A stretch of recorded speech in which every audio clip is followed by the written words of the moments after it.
अस्सलाम वालेकुम। ये गार्डर ऊपर जा रहा है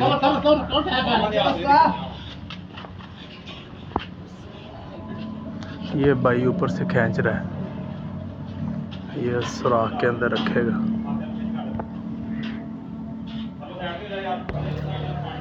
ये आ गया जी ऊपर गार्डर, कि सुराख के अंदर रख दे। अस्सलाम वालेकुम जी। 18,150 रुपये पूरे हो गए जी माशाल्लाह तुहाडे। हाँ जी। ते कादे पैसे आ? चलो ठीक है। अस्सलाम वालेकुम माशाल्लाह जी। औरतों के लिए अल्हम्दुलिल्लाह कमरा बड़ा खूबसूरत बन रहा है।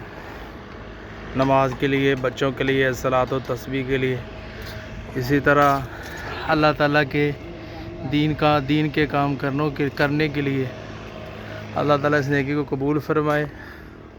रहबाब भरपूर तावन करें जी माशाल्लाह। नीचे वाला सारा एरिया काफ़ी कंप्लीट हो गया। 2 रेड़े 1100 टाइल आ गई है जी औरतों के कमरे के लिए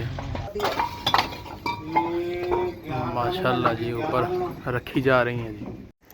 ये लें जी, ये औरतों के लिए जहाँ जुम्मा नमाज तरावी वगैरह होनी है, ये उसके लिए छत आई थी, कल मैंने दिखाई थी आपको। तो ये इसके ऊपर माशाल्लाह गार्डर टियर वगैरह रख दिए गए हैं और ये टाइल आ गई है।